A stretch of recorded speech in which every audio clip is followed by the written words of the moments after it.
Welcome back to our second panel. The topic of this presentation is valuations, and I'm Kimberly Prescott, the president and owner of Prescott HR. We are an outsourced human resources firm that helps organizations align their business strategy with their people strategy.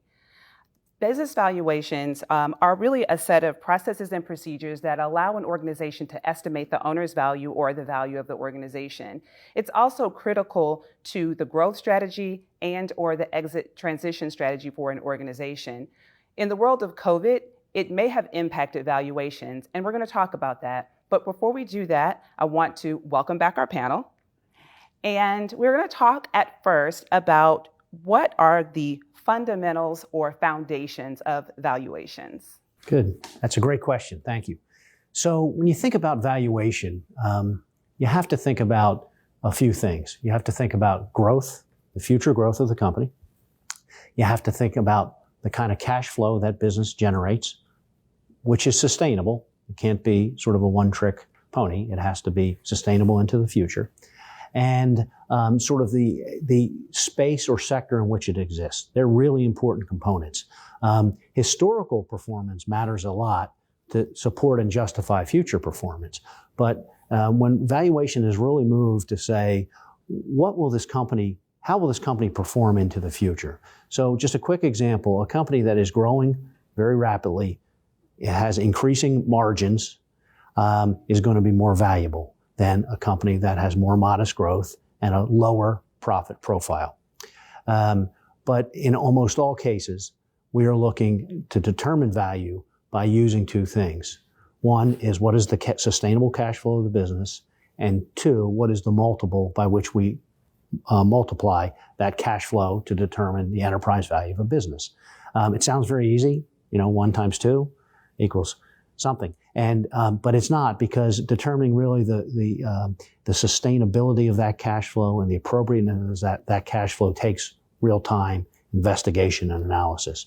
The multiple then is derived generally from other transactions that companies, like the company being valued, has generally or have transacted. So we're drawing from precedent transactions, multiples that are similar to the profile of that company. That's really what we do. And then the last thing I'll say, and this gets into a little bit of the academic, but it's really important, is the concept of discounting cash flows. Is we say, hey, what is the future cash flow of this business out 5 years and beyond?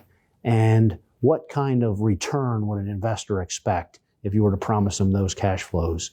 And we bring it back today and say an investor would pay you X for those future cash flows. It is risk adjusted. We say, hey, how much risk does that cash flow have in it? But we'll determine that. Sometimes called a cap rate or discount rate. Well, Charlie is certainly the expert on this, so I won't try to trump his scientific explanation. But valuation is, especially in times like this, as much art as it is science. And I think that's where your investment bankers are specialists, making the cash flow adjustments to current circumstances. So if you're making it through this time, with increasing revenue, with increasing EBITDA, imagine what it might look like in 2 years, in 3 years, in 4 years. If you have 10 customers and because of COVID, now you're going down to 7 customers, does that now make you more vulnerable? Does that lower your valuation because now you have more concentrated risk in 7 customers instead of 10? So I think that's where the investment banker comes in, can do that analysis for you, be able to present that to potential acquirers saying, under these COVID circumstances, this is where we are, this is where we're going, this makes them more valuable, this makes them less valuable. Sure. And we're definitely going to get into the impacts of COVID soon. But George, what would you say about the principles and fundamentals of business valuation? Charlie's just done a brilliant job of laying it out. I think from my standpoint, from being an attorney, we work hand in hand with investment bankers, people like Charlie, people like John, and to try to figure out, where the principles are and back it up with the documentation and the underlying diligence necessary to present the best foot forward. Lawyers are very good at taking a path and utilizing it with their clients' goals and desires to assist in pushing, hopefully, the valuation in a direction that is supportable. It's an art. It's a science. Where I think we come in is when we kind of know where we're headed with that beautiful painting, what needs to be put on the canvas, what colors and, what it's got to look like at the end of the day.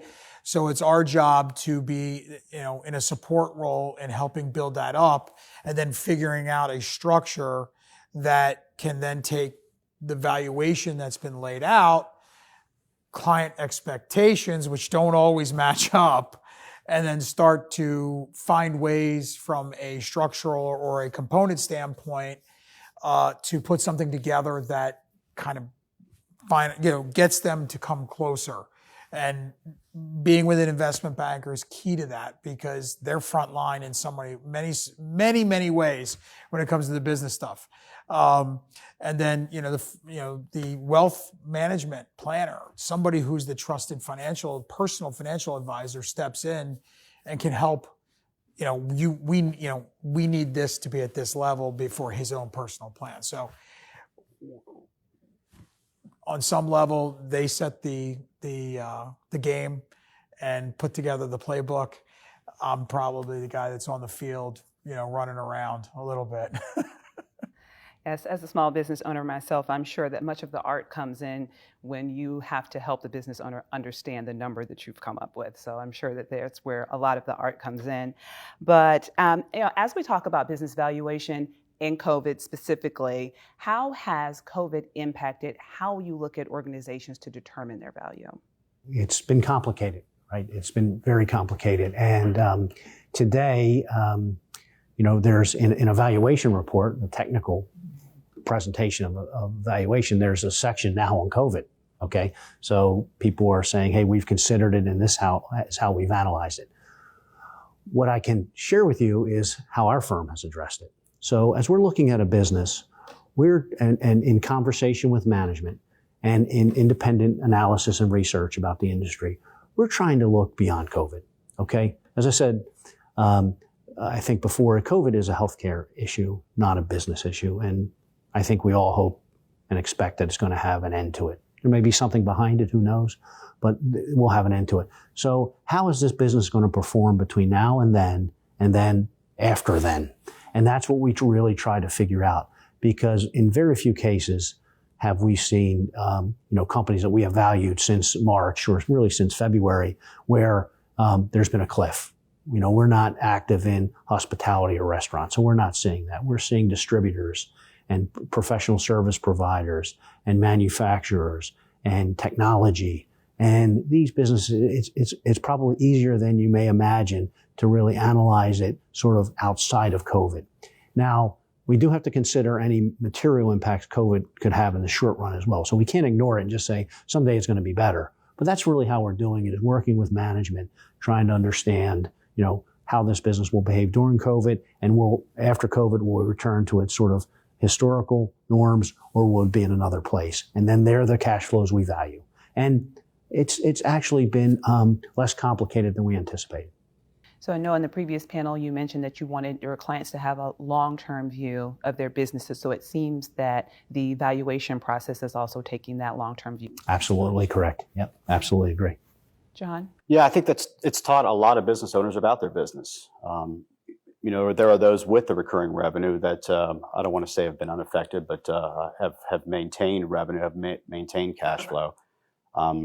There's those business that have transitory type product that maybe it wasn't purchased in the second quarter of 2020, but maybe the purchases will be double in the third or the fourth quarter of 2020. So they'll make that up ultimately. And then there's those like restaurants and hospitality that once that business is gone, it's gone for good. So if you have that durability of revenue, if you have that durability of cash flow, obviously that's going to make you that much more attractive making it through something like a pandemic. But I think, and this is along your specialty, durability of employees as well. There's so many folks that are unwilling to work, unwilling to come back to work. Obviously that can have a huge effect on an organization if you're unable to find employees to do the jobs that are needed to keep that cash flow going. Yeah, absolutely. And we talked a little bit in the previous panel about culture and communication, and some of that has to do with some of the decisions that employees make around why they return to work or not. That's right. George, how would you weigh in on this?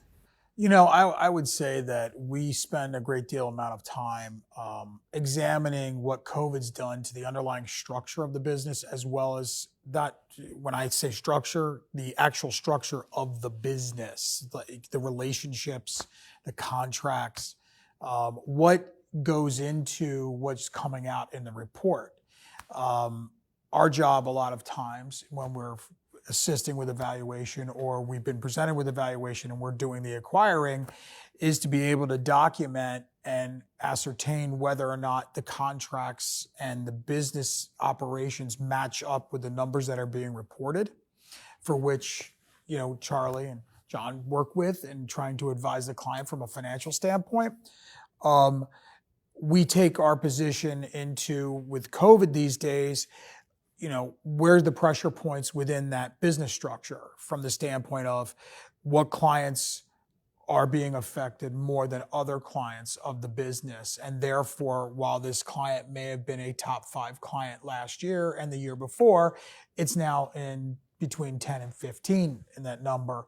Or, the client concentration that they had was such that it required some discounting or some analyses by Charlie or John to figure out whether or not you really could include it in the full value of the full amount in the valuation. We step in, and normally you can start through your diligence and through the legal review, ascertain little bits and pieces that were not made, prevalent to the investment banker or the wealth advisor, and we then raise our hand and flag it and come to them and say, hey, issue, you've got it in the report X, Y, and Z. We're sending you some documents that we've kind of pulled through and discovered that it's, there's a longer term issue, or it's a short term issue, long term success, but there's a gap now. So since COVID, have you seen any impact to the willingness of individuals to exit their business? Were there people who were having conversations and either they decided not to? We talked a little bit in the previous panel about the distressed people who were like, I just want to get out. But have you seen the people who have said, I need to wait? Has that had any impact? It has.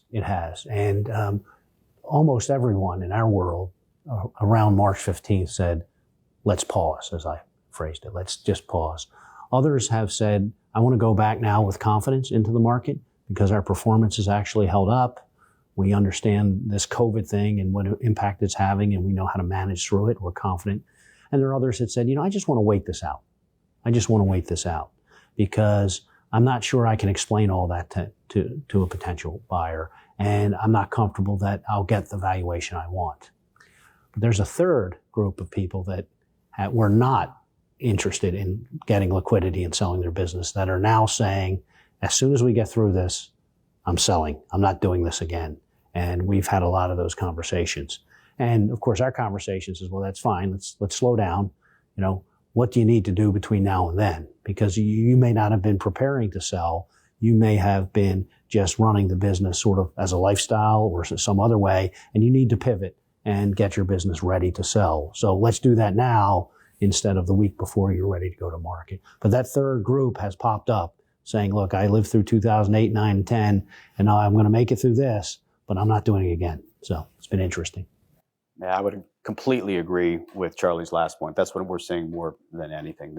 The lifestyle business owners, second, third, fourth generation owners that have been through the tech wreck, have been through 9/11, have been through the financial crisis and now the pandemic crisis. And these are folks that you would never thought would they're just going to pass this down to the next generation, are saying exactly that. Like, I've had it. I've made it through this.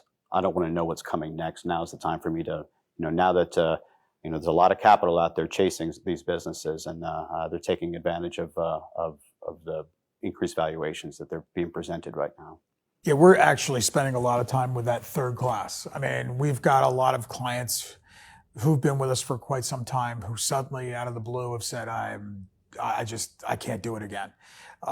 Let's get through this and let's have serious discussions, start analyzing us and figuring out what needs to be cleaned up so all the skeletons are buried and the closet's clean and everything else that goes along with it. And we're receiving a lot of new clients who've come to us and said, things are going okay. We know where we're going to be, but now we need to, we're done. I'm X years old. I've been doing this for too long. I need to start getting myself positioned to make a sale much easier. So we're doing a lot of work with that group.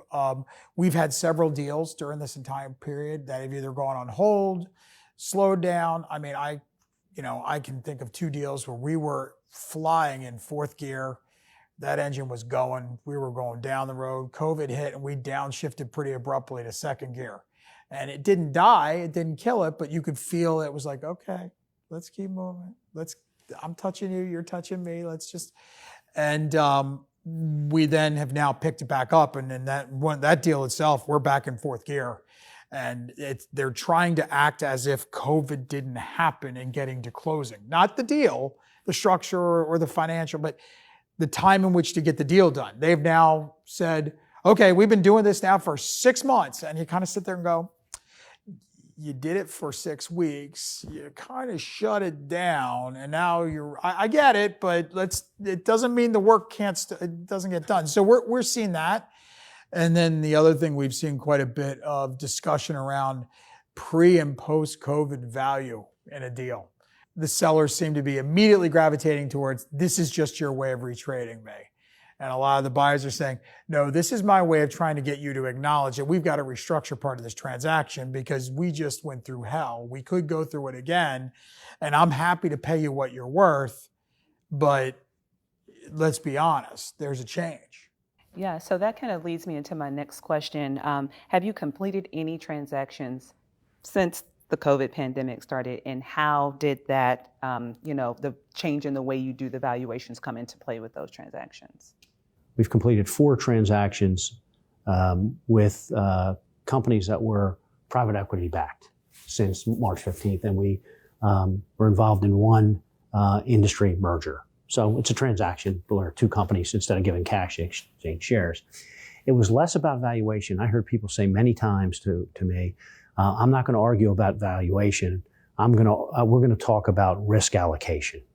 So we haven't seen where multiples where we were at a 7 become a 6, but what we have seen is saying, okay, we're going to build in some mechanisms.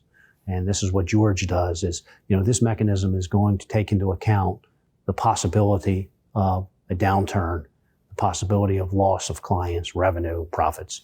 And if that happens, we're going to pay you less. Perhaps though, if things go the other way, we're going to even pay you more. Sometimes it's symmetrical, sometimes it just covers the down. But that's what we have seen more than people really arm wrestling aggressively over valuations. What has helped, though, valuations is the very low cost of debt, right? The higher cost of debt, the lower valuation. They're directly correlated. So we've had a very low debt environment, which has helped companies sort of be more aggressive buyers, be more aggressive with their valuation, but still almost to the party requiring a different risk allocation than we would have had a year ago. I have not had any transactions through this, but I do have one client who is an acquirer and one client who's a seller that this pandemic has definitely lit a fire under both of them. And the buyer specifically has been hoarding cash, and hospital management company, and has been unable to get the deals that he thought he would get back in March or April. And I think that that's a testament to there's a lot of buyers out there right now, and there's a lot of idle cash that needs a rate of return. And for those recurring revenue businesses, you're just not getting the discounts that I think that we all thought were going to be there in March and April. It's a good point. I think the market's getting a little frothy. From my standpoint, I can't tell if underneath of it's a root beer or if it's a Michelob. We have closed several deals. Valuation wasn't really the argument. It was interesting. In 2 of the deals, we saw that they stuck with the overall valuation, but as Charlie alluded to, there was a mechanism built in, to the transaction, which carved back on the price. The buyer was willing to give the full price it offered in February, but in light of COVID and what was occurring, they wanted the opportunity to be able to claw some of that back in the transaction if things didn't move forward in the manner in which they needed to. What I've been seeing, and I'd be curious to see, what levers Charlie is seeing, is that the levers that are being pulled to deal with COVID in valuation and the mismatch that we're finding from before and after, which means sellers versus buyers are not quite yet aligned 100% in many of the industries. We're seeing a lot of complexity put into the transactions to enable both sides to have levers and buttons, and be it earnouts, be it employment agreements that have bonus kickers in them. I mean, we're seeing a lot of different things, and risk allocation is what I do for a living. So, we end up having long time conversations with the other advisors, with the client, about what's the value of the risk allocation. If they're going to drive, if the price is moving down a little bit because of COVID and you're not taking on risk with a seller note or earnout, let's discuss what we're moving back over the table. If you had risk of X and I can get you through this risk X minus Y, you're going to be better off. And maybe it's better off from a cash basis too in the long run. So a lot of levers, a lot of buttons. I did receive data yesterday from a firm that reports on private equity transactions only. And the activity in Q2 of 2020 was about 30 reported transactions. That's not all transactions, it's the ones a year ago, same quarter was about 70 transactions. So the number of transactions dropped. The average multiple in the deals was off only by a little bit. So I think the average multiple was 7.5 a year ago. It was about 7.2 this year. So again, I think it's what we've been talking about. It's less transactions because people have slowed down, but valuations are sort of holding up. But what we don't know is how all of those deals had risk allocated. But we think it was probably more aggressive than a year ago. We've talked about this a little bit throughout both panels, but are there, what market sectors are more impacted as a result of COVID and the impact to their valuation?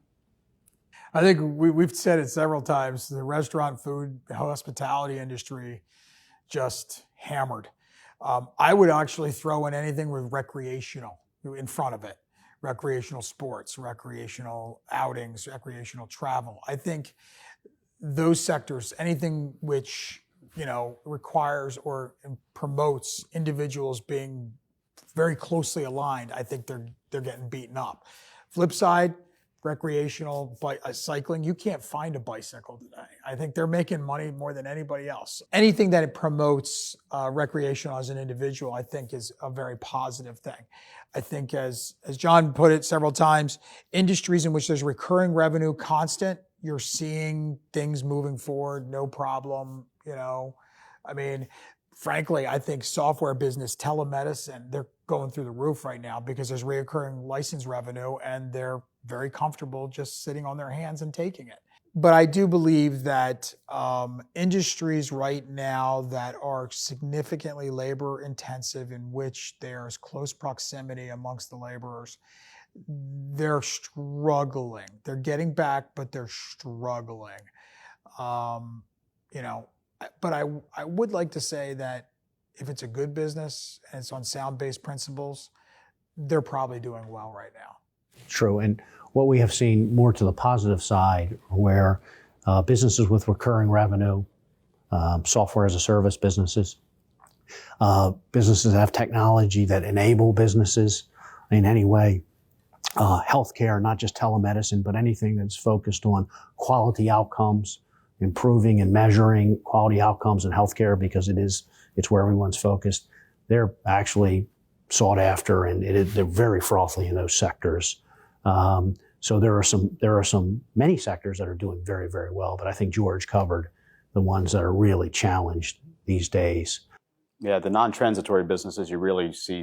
Charlie mentioned healthcare, but we have physician practices and dental offices is one that really jumps to mind.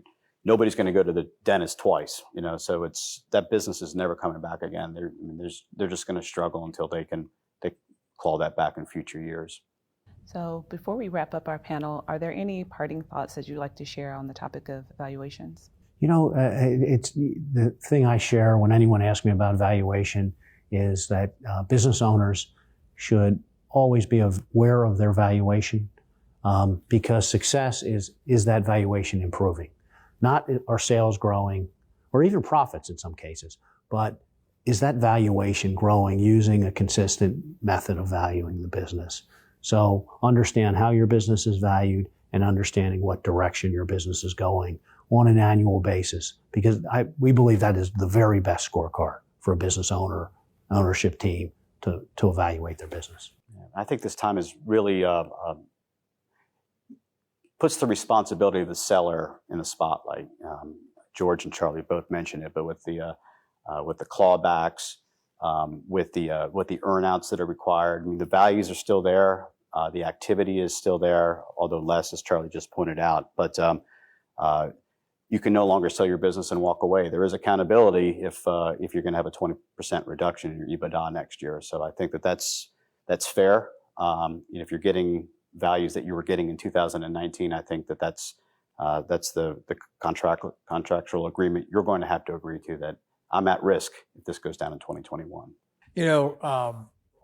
I've said it my whole career. Everybody thinks that their baby's the most beautiful baby in the world. And business owners all think that their babies are the most beautiful babies in the world. And I think what we've seen during this time period is some owners are facing some tough reality that their baby has a few warts. They're operable. They can be taken care of. Somebody will love that baby just as much as you. But you got to take the time and energy, and you've got to be willing to think through the totality of the situation, valuation, the levers and buttons to pull to get there, as well as the risk allocation. And I would say there's being a lot more forethought going into transactions with regard to the latter point, the risk allocation, and therefore what I'm willing to do as a buyer, what I'm willing to do as a seller on the valuation front. And it probably makes my job a lot more complex. It certainly makes Charlie's job a lot more complex. And John having to sit there and listen to the sellers scream and yell about the situation. But, I think the market's going to change again for quite some years. The effect of COVID will cause us to go back to some very popular structures back in the late 90s, early 2000s. And because they're almost tried and true. Well, thank you. I'd like to thank our panel, and thank you for spending time with us in this panel. And we'll look forward to seeing you in panel number 3, where Larry Wilner will help us with new landscapes and new roads. Thank you.